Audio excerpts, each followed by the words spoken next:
বন্ধুরা, কিলিয়ান এমবাপ্পের যে স্পিড, সেই স্পিড চিতাবাঘের স্পিডকেও হার মানাবে। বর্তমান সময়ে সবথেকে গতিময় ফুটবলারদের মধ্যে এমবাপ্পের নাম সবার উপরের দিকে থাকবে। আপনি জানলে অবাক হবেন, কিলিয়ান এমবাপ্পে প্রতি ঘন্টায় 36 কিলোমিটার বেগে দৌড়তে পারে এবং তার যে দৌড়ের স্পিড, তার স্পিডের সাথে অন্যান্য প্লেয়াররা কোনোভাবে তাল মেলাতে পারে না। তো এমবাপ্পে এত দুর্ধর্ষ একজন ফরওয়ার্ড কিভাবে হলেন এবং তার এই দ্রুত দৌড়ের পেছনে আসল রহস্যই বা কি, এই সব কিছু জানতে পারবেন আজকের এই ভিডিওতে। তো ভিডিওটি শেষ পর্যন্ত দেখলে আপনি অনেক কিছু জানতে পারবেন। আর যারা এখনো চ্যানেলটি সাবস্ক্রাইব করেননি, তারা সাবস্ক্রাইব করে পাশে থাকা বেল আইকনটি ক্লিক করে দিন। শুভ কাজ যত তাড়াতাড়ি সম্পন্ন হয় ততই মঙ্গল। তো বন্ধুরা, এমবাপ্পে সম্পর্কে জানতে হলে আমাদের শুরু থেকে শুরু করতে হবে। তো এমবাপ্পে জন্মগ্রহণ করেছিল 1998 সালে ফ্রান্সের প্যারিসে। তো সেই হিসেবে তার বর্তমান বয়স হচ্ছে 24 বছর এবং তার বাবার নাম হচ্ছে উইলফ্রেড, যিনি প্রথমে ক্যামেরুনের বাসিন্দা ছিলেন। পরবর্তীতে তিনি ফ্রান্সে চলে আসেন। বর্তমানে তিনি এমবাপ্পের প্রতিনিধি হিসেবে কাজ করছেন এবং তার মায়ের নাম হচ্ছে ফাইজাল আমারি, যিনি কিনা আলজেরিয়া বংশোদ্ভূত।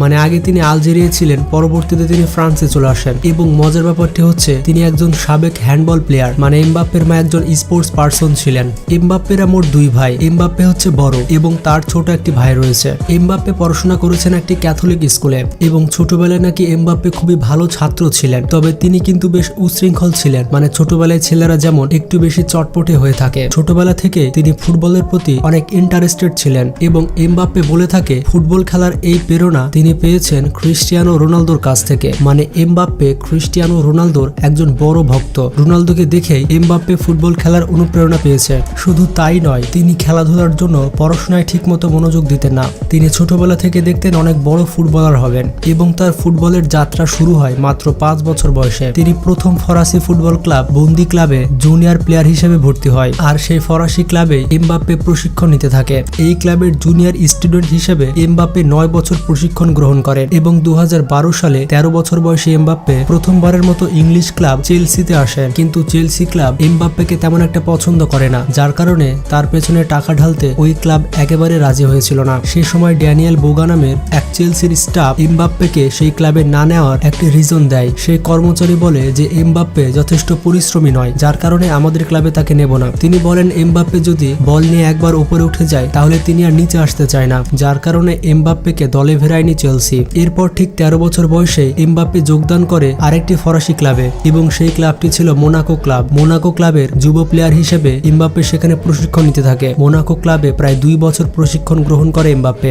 আর এরপরে মোনাকোর মূল দলে জায়গা পায় এমবাপ্পে। 2015 সালের 2 ডিসেম্বর প্রথমবারের মতো মোনাকো ক্লাবের হয়ে প্রফেশনাল লিগে জায়গা পায় এমবাপ্পে। 2016 সালে এমবাপ্পে তার ক্লাব ক্যারিয়ারে প্রথম গোলটি করেছিল এবং মোনাকো ক্লাবের হয়ে সর্বকনিষ্ঠ গোলদাতা হয়েছিলেন এমবাপ্পে। এরপর মোনাকো ক্লাব এমবাপ্পের সাথে 3 বছরের চুক্তি স্বাক্ষর করে। 2017 সালে এমবাপ্পে লিগ 1-এ প্রথম হ্যাটট্রিক করেন এবং ফরাসি ক্লাব মেটসের বিপক্ষে এমবাপ্পে অনেক ভালো খেলে এবং এই হ্যাটট্রিক করার কারণে লিগ 1-এ সর্বকনিষ্ঠ হ্যাটট্রিক করার রেকর্ড এমবাপ্পের ঝুলিতে চলে আসে। এবং সেই মৌসুমে লিগ 1-এ এমবাপ্পে প্রায় 16টি গোল করেছিল এবং সেই মৌসুমেই তার দল মোনাকো চ্যাম্পিয়ন হয়েছিল।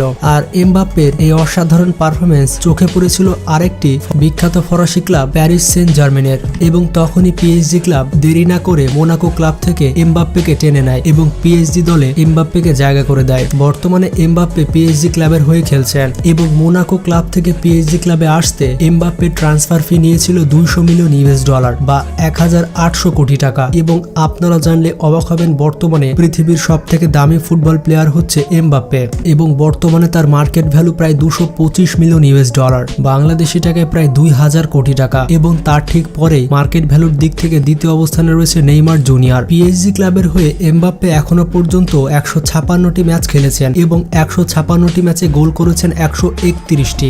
2017 সালে এমবাপ্পে তার জাতীয় দলের হয়ে প্রথম আন্ডার-17 খেলেন। তৎকালীন তার খেলা দেখে ফ্রান্সের কোচ মুগ্ধ হয়ে গিয়েছিলেন। তারপরে এমবাপ্পে ডাক পান আন্ডার-19 টিমে। আন্ডার-19 টিমে এমবাপ্পে দুর্দান্ত পারফরমেন্স করাতে এমবাপ্পে ডাক পায় ফ্রান্সের জাতীয় দলে। 2017 সালে প্রথমবারের মতো আন্তর্জাতিক ম্যাচ খেলেন কিলিয়ান এমবাপ্পে এবং 2018 সালের বিশ্বকাপে এমবাপ্পে এক অসাধারণ পারফরমেন্স করে এবং 2018 সালে যে ফ্রান্স বিশ্বকাপ পেয়েছিল তাতে এমবাপ্পের একটি বড় অবদান ছিল এবং 2018 সালের বিশ্বকাপে সেরা ইয়াং প্লেয়ারের অ্যাওয়ার্ড পায় এমবাপ্পে এবং 2018 সালে এই পুরস্কার পাওয়ার পরে এমবাপ্পেকে আর পেছনে তাকাতে হয়নি। তারপর থেকে এমবাপ্পে তার অসাধারণ পারফরমেন্স দর্শকদের দেখিয়ে যাচ্ছে।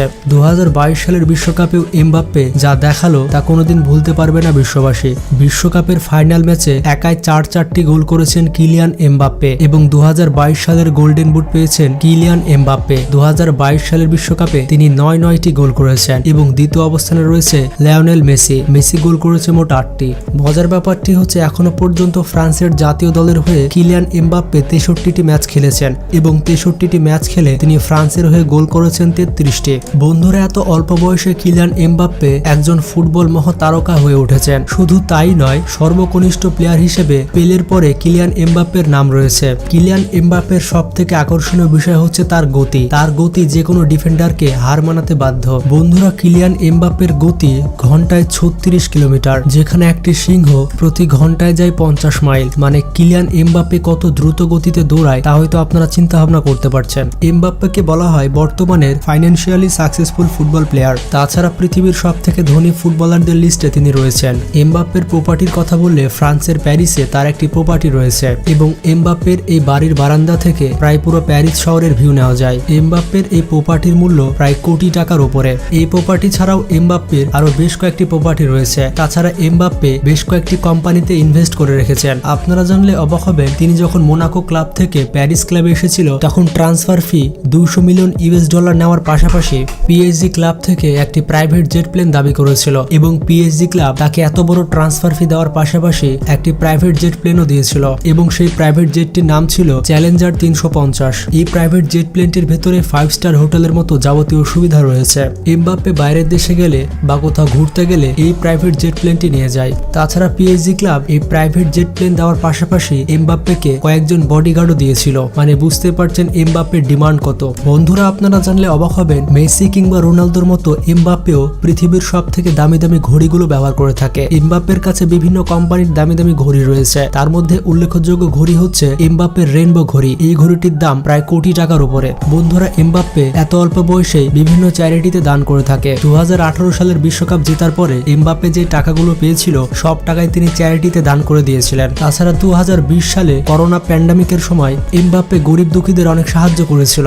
বন্ধুরা, বর্তমানে শুধু এমবাপ্পের জয় জয়কার। মেসি, রোনালদো এবং নেইমারের পরে সব থেকে বেশি ফ্যান ফলোয়ার রয়েছে এমবাপ্পের এবং এমবাপ্পে এত অল্প বয়সেই যে রেকর্ডগুলো করছে তাতে মেসি কিংবা রোনালদোর মতো বয়স আসতে আসতে এমবাপ্পে অনেক রেকর্ড করে ফেলবে। তো আপনাদের কি মনে হয়, এমবাপ্পে কি মেসি, রোনালদো এবং নেইমারকেও ছাড়িয়ে যাবে? তো এই বিষয়ে আপনার কি মতামত তা কমেন্ট বক্সে জানাবেন। আর কারা কারা এমবাপ্পের ফ্যান সেটা কমেন্ট বক্সে জানাতে ভুলবেন না। ভালো থাকবেন, সুস্থ থাকবেন, টেক কেয়ার, আল্লাহ হাফেজ।